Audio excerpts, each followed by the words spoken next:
Imagination is not merely a mental activity or daydreaming. It's the creative power through which all things come into being. Every structure, every invention, every relationship, every shift in life first took shape in the unseen world of imagination. Before something can exist in the physical, it must first be conceived in thought. That thought, when infused with emotion and belief, becomes the seed of reality. To imagine with purpose is to engage with divine power. It is to step into the unseen and claim what already belongs to you.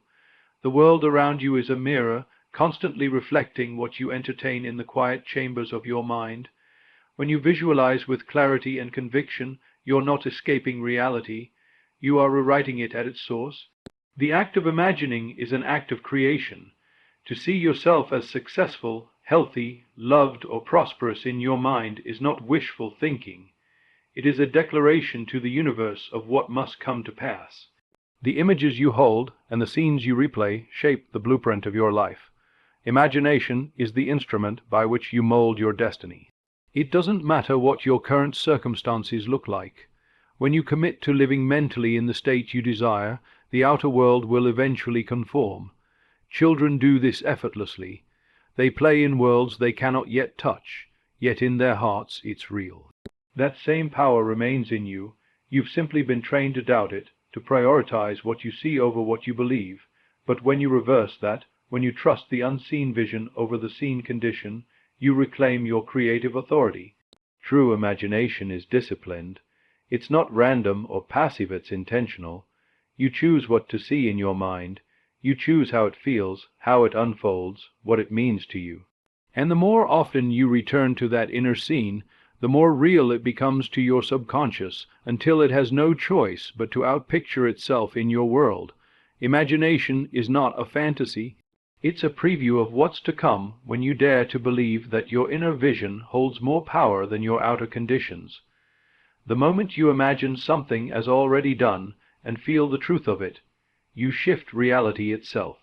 To assume the feeling of the wish fulfilled is to occupy the emotional and mental state of already having what you desire before it shows up in the physical world.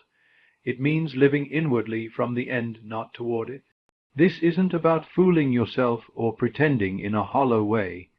It's about deeply embodying the truth that what you desire is already yours, and allowing that knowing to guide your thoughts, your emotions, and your actions. When you assume the feeling of the wish fulfilled, you bypass the question of how or when. You don't need evidence or confirmation because within it's already real. You move through the world not as someone hoping or lacking, but as someone who possesses. If you truly had your desire right now, how would you feel? What would you say? How would you carry yourself? That's the state you enter, and from that state all things begin to align. This assumption is not idle, it's a creative act. The feeling becomes a signal, a vibration, that resonates through your consciousness and interacts with the unseen forces of the universe. Life starts to organize itself around the energy you're holding. People, opportunities, and ideas begin to reflect back what you've accepted as true internally. The world must mirror your inner state because consciousness is always primary. You don't wait for results to feel the joy, love, freedom, or success. You generate those feelings now, and by doing so, you bring the unseen into the seen. This is the sacred paradox. When you stop chasing and start embodying, what you long for begins to chase you. The moment you mentally and emotionally live in the end, you draw the physical outcome to you like gravity. Assuming the feeling isn't something you try once. It's a practice, a state you return to repeatedly. It becomes your home within, your resting place. Doubts may arise, appearances may contradict you, but you persist, not because you're ignoring reality, but because you've chosen to create a new one. You don't need to figure out the mechanism. Your job is the inner shift. From there, the external must follow. You move as if. You think from the desire, not of it. You feel not the longing, but the fulfillment. This is the true key, because when you are it within, you cannot help but become it without. Faith is not merely believing that something might happen. It is the unwavering knowing that it already has, even when every outward appearance says otherwise. It is not wishful thinking or blind hope, but a profound loyalty to an inner truth that has not yet been made visible. Faith holds fast to the unseen reality with a confidence that does not waver in the face of delay, contradiction, or evidence to the contrary.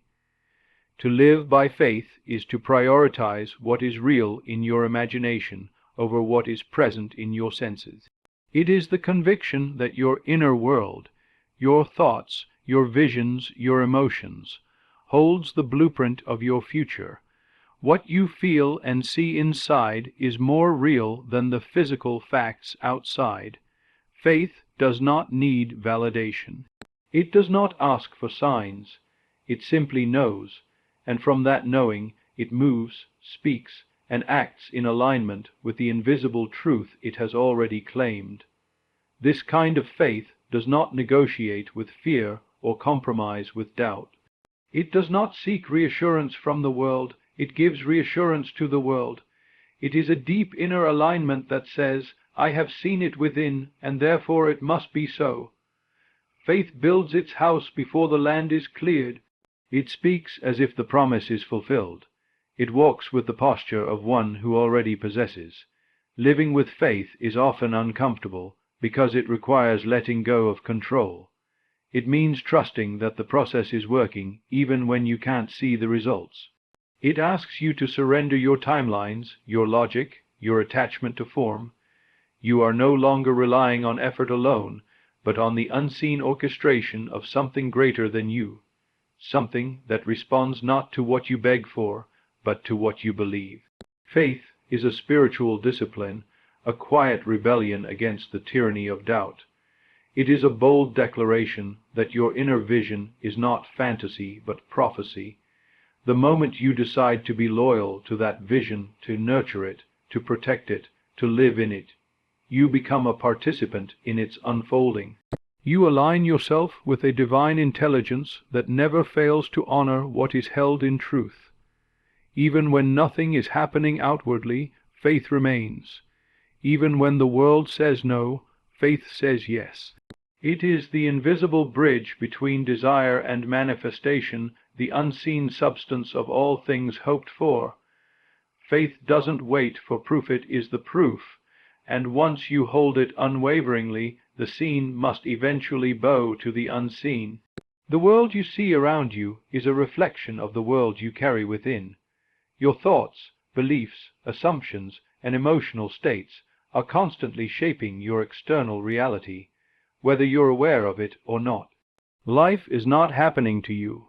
It is responding to you.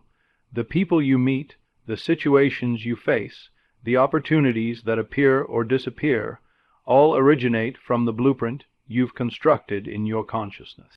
What you accept as true in your inner world becomes law in your outer experience. If you dwell in a state of lack, fear, or unworthiness, the world mirrors back more reasons to feel that way. If you live internally in abundance, confidence, and joy, you attract circumstances that match those inner conditions. The outer world is not separate from you. It is an echo, a stage on which your inner narrative plays itself out.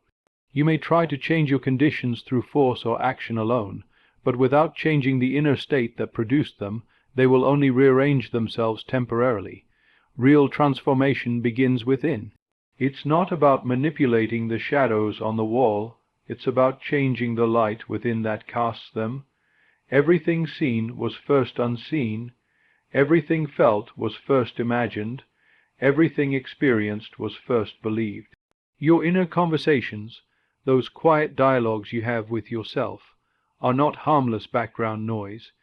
They are seeds being planted, watered, and brought to life. What you repeatedly affirm, whether through fear or desire, whether consciously or unconsciously, begins to harden into fact. The world doesn't care whether you think something is good or bad, wanted or unwanted. It simply responds to your dominant inner state. To change your life, you must change your inner world. You must become the person who has, rather than the person who hoped. This is not about pretending. It is about aligning with the truth that your inner state is the source of all creation. When you begin to deliberately shape your inner world through imagination, intention, and feeling, you begin to direct the course of your reality with power and clarity. There is no one outside of you determining your fate. The creative force that shapes your world is within you, always at work, always listening to your thoughts, your feelings, your focus. You cannot separate what happens inside from what happens outside. They are one continuum, one flow. What you nurture within will bloom without, and when you truly understand this, you no longer live by reaction. You live by conscious creation. To act from the end is to live as though your desire is already a fact. It means mentally and emotionally occupying the state of having, not wanting. Most people live in pursuit, always reaching, always waiting for something to happen before they allow themselves to feel fulfilled. But creation doesn't begin with outer action, it begins with inner assumption. When you act from the end, you shift from chasing your desire to embodying it. The end is the finished state. It is the version of you who already has the relationship, the success, the healing, the peace. That version of you thinks differently, feels differently, and moves through the world with a different presence. When you act from the end, you start to think as that person would think, speak as they would speak, carry yourself with the confidence and certainty that naturally flows from having already arrived. This is not about forcing behavior or pretending in a hollow way. It is about becoming aligned with the reality you claim. If you truly had your desire, there would be a natural ease, a settled sense of being. You wouldn't ask, when will it come? Because it would already be here. Acting from the end dissolves need, impatience, and fear. It replaces them with knowing, calm, and assurance. From this inner position, decisions are made differently. You don't ask, what should I do to get there? You ask, what would I do if I were already there? And you begin to move accordingly. The end becomes your reference point, your compass, your reality. Your actions, though still grounded and practical, begin to flow from identity rather than effort. This practice changes the energy behind everything you do. You're no longer trying to create your desire. You are expressing it. You're no longer asking if it's possible. You're walking in the certainty that it is already done. And this shift, this internal realignment, is what draws the unseen into form. The world conforms to the energy you carry, not the words you speak or the work you perform alone. To act from the end is to live in the answer rather than the question, to make choices not based on where you are, but on where you know yourself to be in truth. This is where the miraculous happens, not because you've forced it, but because you've stepped into a state where it already exists. Consciousness is the source of all that is seen, all that is felt, all that is experienced. Nothing exists independently of your awareness of it. The world, as you know it, takes shape according to what you are conscious of being, having, or believing. Everything outside of you is a reflection, a projection of the states you hold within. The chair you sit on, the words you read, the people you encounter, all of it arises within consciousness and exists only because you are aware of it. This truth is both liberating and humbling. It means that you are not a victim of circumstance, but the cause of it. The outer world, which seems so solid and immutable, is in fact fluid and responsive. It bends, shifts, and reshapes itself according to the assumptions you hold. If you change your inner state, your external world must follow. Consciousness does not lie, and it does not delay. It responds instantly to what you believe to be true, even if the evidence takes time to materialize. Most people look outward to define their reality.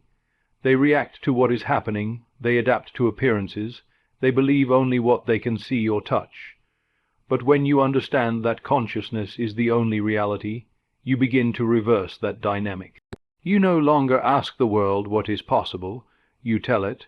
You no longer wait for things to change before you feel different. You feel different, and then things change. This understanding gives you dominion. It empowers you to choose your states wisely, because every thought, every belief, every emotion is an instruction to life. There is no neutral thought, there is no idle imagination, all of it is creative. What you dwell upon becomes the substance of your experience, and what you consistently reject from your awareness eventually disappears from your world.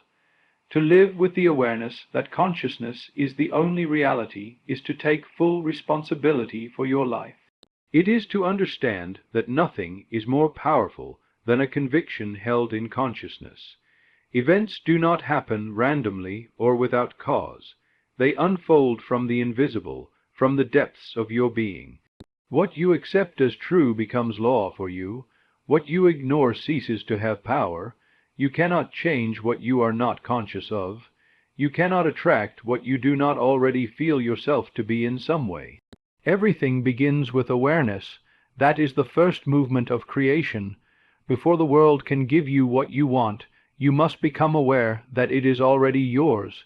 In the stillness of your mind, in the clarity of your inner vision, reality is shaped, not later, but now.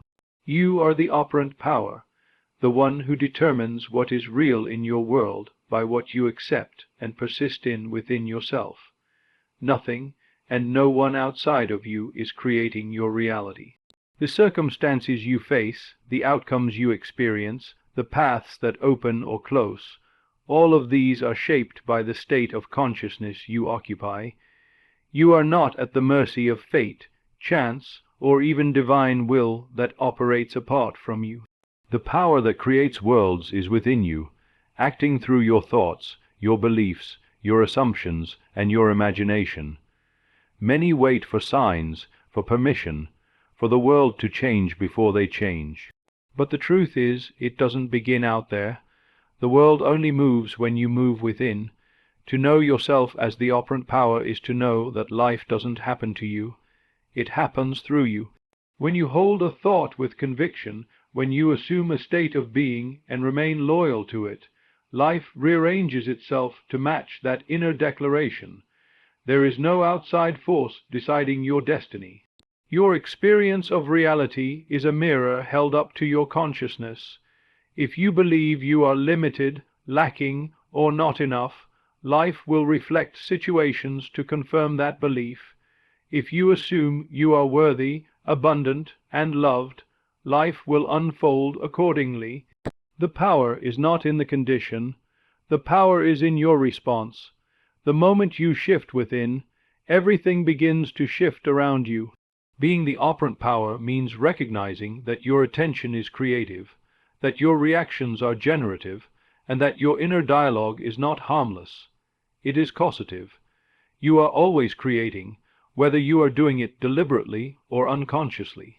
The question is not whether the power exists, but how you are using it. You have the ability to choose your state in every moment. No one can assume for you, feel for you, or persist for you. That is your sacred responsibility. When you stop looking outside yourself for answers and begin to honor the creative authority within, you step into true freedom. You realize you are not a victim of history, of upbringing, or of current conditions. You can revise the past, alter the future, and reshape the present by changing the state you occupy now. That change does not begin with effort. It begins with decision, a decision to accept a new truth, to feel a new reality, and to live as though it were already done. You are the one who activates the promise. You are the one who gives meaning to experience. The laws of creation are not playing favorites. They are responding to you with perfect faithfulness. The moment you assume your power and act from that place of knowing, the world cannot help but reflect it. You do not need permission. You do not need proof. You only need to decide. To ignore the evidence of the senses is to live by inner vision rather than outward appearances. It means not allowing what your eyes see, your ears hear, or your body feels to dictate what is possible for you. The senses reflect the past. They show you a world that has already been shaped by previous states of consciousness. When you react to what your senses report, you are merely recycling what already is, and you trap yourself in a loop of repetition. But when you disregard the current facts and stay loyal to your inner vision, you begin to rewrite the script. This is not denial of reality, it is recognition of a deeper truth. Reality, as it appears in form, is always the outpicturing of prior belief. The physical world is slow to catch up to the imaginal act, but it always does. What you see now is simply a delay, a snapshot of old assumptions brought into form. If you continue to observe, judge, and accept the current state as final, you remain bound to it. But if you turn inward and claim the truth of what you desire as already real, regardless of the outer picture, you initiate the process of transformation. Your senses are tools, but they are not the master. They serve consciousness, they do not lead it. When you allow a bank balance, a medical report, a conversation, or a moment of rejection to define your belief, you are giving more power to the temporary than to the eternal. The unseen is where the real work is done. By remaining steadfast in your inner conviction, even when nothing outside gives you permission to believe, you show trust in the creative process. To ignore the senses is to close your eyes and feel the reality of your desire as already fulfilled. It is to mentally walk in the state of being the person you wish to be, even if nothing in the external world confirms it yet. It is to hear different words, see different results, and feel different emotions in your imagination than what your physical environment offers. This is not foolishness. It is the wisdom of those who understand the laws of creation. Every great change begins in the invisible. The world bends not to need, but to conviction. If you can remain unmoved in the face of contrary evidence, if you can persist in believing that what you seek is already yours, the world must eventually conform. You are not ignoring facts because you are naive. You are bypassing them because you know they are outdated. You trust the seed that has been planted more than the soil that appears barren. What is real is not what has happened, but what is being claimed now. What is true is not what the senses report, but what the heart knows. You cannot build a new life while worshipping the evidence of the old. The moment you stop reacting to the seen and remain faithful to the unseen begins to take shape. It must. That is law. To persist in the assumption, no matter what, is to stand unwavering in the inner conviction that what you have imagined is already yours. It is to continue to think from the end, to feel from the fulfilled state, and to respond to life as if your desire has already been realized, regardless of what circumstances suggest. This persistence is not about repetition for the sake of effort. It is about faithfulness to your chosen reality. It means staying mentally loyal to what you have seen and claimed within, even if the world outside contradicts it at every turn. There will be moments when appearances test you, when nothing seems to be happening, when everything feels stuck, or even seems to be going backward. But this is not a sign of failure. It is a test of commitment. The world rearranges itself in response to your sustained inner state, not to your temporary excitement or scattered belief. You cannot claim a new reality inwardly for a moment, and then let doubt, fear, or external conditions cause you to abandon it. The assumption must be held with persistence until it becomes your natural dwelling place. Persisting is not straining. It is not trying to force the world to change. It is gently, yet firmly, returning to the inner seen, the inner feeling, the inner knowing, again and again. It is correcting every mental detour, every emotional reaction, every thought of it's not working. With the silent truth, it is done. You persist not because you're hoping it might happen. You persist because you know it has already happened, and the world simply hasn't caught up yet. The assumption you hold is like a seed. It needs time, nurturing, and protection from the elements of doubt and fear. If you constantly dig it up to see if it's growing, or replace it with a new seed every few days, you never give it a chance to take root. To persist means to continue to water that assumption with belief, to nourish it with feeling, to protect it with silence when necessary, and to wait in certainty. This kind of persistence creates a shift in identity. You stop being the person who wants and become the person who has. You no longer react to conditions. You shape them by your refusal to move from the state you've chosen. You live from the inside out, knowing that the invisible always precedes the visible, and that time is not a barrier but a bridge. No matter what appears, no matter what delays arise, no matter who doubts you or what setbacks occur, your only job is to remain faithful to the assumption. Not blindly but boldly, not passively but confidently. You persist because you know that consciousness creates reality, and that what you persist in assuming must eventually become fact. The outer must yield to the inner. It has no choice. Gratitude is the silent evidence that you already believe your desire is fulfilled. It is not merely a reaction to receiving something.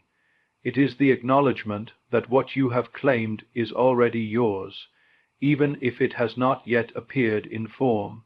True gratitude is not delayed until the manifestation arrives. It is expressed in advance as a natural response to the conviction that the unseen is real and complete.